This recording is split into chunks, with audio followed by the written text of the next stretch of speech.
Hello friends, welcome to my channel. இன்றைக்கி நம்ம எந்த படத்தோட ரிவ்யூ பார்க்க போகிறோம்னு பார்த்தீங்கன்னா 2001 ரிலீஸ் ஆன ஷாருக் கான், கரீனா கபூர், நம்ம அஜித் குமார் இவங்கெல்லாம் சேர்ந்து நடித்த அசோகா இந்த படத்தோட ரிவ்யூ தான் நம்ம பார்க்க போகிறோம். நம்ம சேனலுக்கு புதுசாக வரவங்க மறக்காமல் சப்ஸ்கிரைப் பண்ணி பெல் பட்டனை கிளிக் பண்ணிடுங்க. இப்போ வாங்க நம்ம கதைக்குள்ளே போவோம். அசோகா இந்த படத்தோட ஹார்ட் ஆஃப் த ஸ்டோரி என்னன்னு பார்த்தீங்கன்னா, மௌரிய டெனாஸ்டியை சேர்ந்த பிந்துசாராங்கிற அரசர் அவருக்கு அப்புறம் தன்னோட மகன் அரியாசனத்தில் ஏறணும்னு நினைக்கிறாரு. ஆனால் அது எப்படி நான் இருக்கும்போது இவனுக்கு கொடுக்கலான்னு நம்ம அஜித் குமார் நடிக்கிறார். ஏன்னா அஜித் குமார் தான் மூத்தவர், ஷாருக் கான் அதாவது அசோகா இளையவர். அதனால் இவர் அஜித் குமார் இந்த மாதிரி நினைக்கிறாரு, நான் இருக்கும்போது எப்படி என் தம்பி கொடுக்கலாம் அப்படின்னு நினச்சி இவர் நிறைய வேலைகளை பண்ணுறாரு.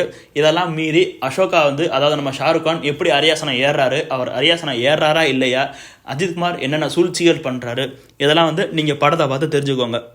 இந்த படத்தோட பாசிட்டிவ்ஸ்னு பார்த்தோம்னா, நம்ம அசோகாவை நடித்த ஷாருக் கானாக இருக்கட்டும், அஜித் குமாராக இருக்கட்டும், கரீனா கபூர் எல்லாருமே ரொம்ப பர்ஃபெக்டாக சூப்பராக நடிச்சிருக்காங்க. அதில் நம்ம எந்த குறையும் சொல்ல முடியாது.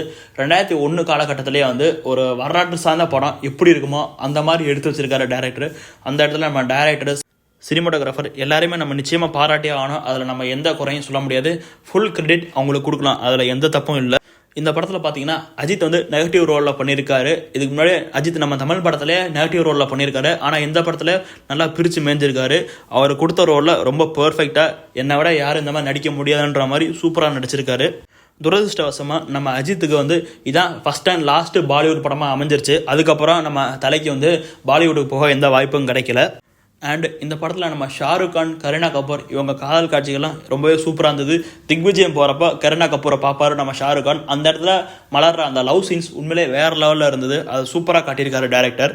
படத்தில் கரீனா கபூர் இறந்து போயிட்டாங்கன்னு நினச்சி அவங்க போனதுக்கு முன்னாடி அவங்க நின்று நம்ம ஷாருக் கான் கொடுக்குற ஃபேஷியல் எக்ஸ்பிரஷனாக இருக்கட்டும், அப்போ வர மியூசிக் எல்லாமே பிரிச்சிடும். அதில் வேறு நம்ம எந்த குறையுமே சொல்ல முடியாது. சூப்பராக பண்ணியிருப்பாங்க அந்த இடத்துல மியூசிக் டைரக்டர். தன்னோட காதலை இறந்துட்டாங்கிற அந்த துக்கம் தாங்க முடியாமல் அவர் ஒரு பைத்தியம் பிடிச்ச மாதிரி ஆகி வாருக்கு போய் வெறித்தனமாக சண்டை போடுற சீன்ஸ் அதெல்லாமே ரொம்ப சூப்பராக மேக் பண்ணியிருக்காங்க. நம்ம அதில் எந்த குறையும் நிச்சயமாக சொல்ல மாட்டோம். 2001 படத்தோட விஎஃப்எக்ஸ் காட்சியில் அந்த செட்டு போட்டது, இந்த காஸ்டியூம் டிசைனிங் எல்லாமே ரொம்ப சூப்பராக இருந்தது. அதாவது 2020 எடுத்தால் கூட இந்த மாதிரி எடுக்க முடியாதுன்ற அளவுக்கு அப்போவே அவ்வளோ சூப்பராக எடுத்திருக்காங்க. அதுக்காக மொத்த டீமுக்கு ஒரு ஹேட்ஸ் ஆஃப் நம்ம கொடுத்தே ஆகணும். படத்தில் நம்ம அஜித் பண்ணுற சூழ்ச்சிகள் அது எல்லாமே ரொம்ப நல்லா காட்டியிருப்பாங்க. ஒருத்தனால இப்படியும் சூழ்ச்சி பண்ண முடியுமான்ற அளவுக்கு படத்தில் அஜித் சூழ்ச்சி பண்ணியிருப்பார். அதை காட்டின விதம் உண்மையிலேயே ரொம்ப சூப்பராக இருந்தது. இந்த படத்தில் தலைமுறையாக இதை பின்பற்றிட்டு வராங்க. என்னன்னு பார்த்தீங்கன்னா, அவங்களுக்கு ஒரு வாள் இருக்கும். அந்த வாளை யார் எடுக்கிறாங்களோ அந்த வாளை எடுக்கிறவங்களுக்கு குடும்பம், குழந்தைன்னு எதுவுமே இருக்க மாட்டாங்க. ஃபுல் அண்ட் ஃபுல் வாரில் தான் இருப்பாங்க, வாரிலே தான் இறந்து போவாங்க. இந்த மாதிரி ஒரு சாபம் அந்த வாளுக்கு இருக்கும். இது ஷாருக் கான் மட்டும் இல்லை, தலைமுறையாக இது பின்பற்றிட்டு வருவாங்க. இந்த வாளை நம்ம பையன் தொடக்கூடாதுன்னு நினச்ச அரசர் பிந்துசாரா கடலில் தூக்கி போட்டுருவார். ஆனால் ஷாருக் கான் அப்போ சின்ன பையனாக இருக்கிறனால அது விவரம் தெரியாமல் அந்த வாளை எடுத்து அரண்மனைக்குள்ளே வச்சிருவார். அந்த வாளை எடுத்துகிட்டு போய் தான் நம்ம கரீனா கபூர் இறந்ததுக்கப்புறம் இதே வாளை எடுத்துகிட்டு போய் தான் யுத்த காலங்களில் சண்டையில் ஈடுபடுவார். அந்த காட்சிகளை உண்மையிலேயே ரொம்ப சூப்பராக இருந்தது. அதை பார்க்கும்போது ஒரு மாதிரி பிரமிப்பாகவும் நல்லாவும் இருந்தது. அதை நம்ம எந்த குறையும் சொல்கிற மாதிரி இல்லை.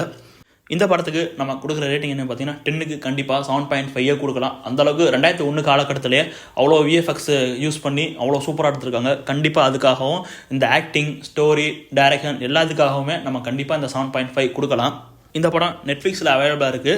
படத்தில் 18+ காட்சிகள் எதுவும் பெருசாக இல்லை. அதனால் நீங்கள் ஃபேமிலியை உட்காந்து கண்டிப்பாக பார்க்கலாம். இது உங்கள் எல்லாருக்கும் ரொம்ப பிடிக்கும்.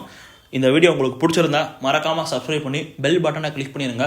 மேலும் இது போன்ற சினிமா அப்டேட்ஸ் தெரிந்து கொள்ள டீம்ஸ் யூ சேனலை மறக்காமல் ஃபாலோ பண்ணுங்கள்.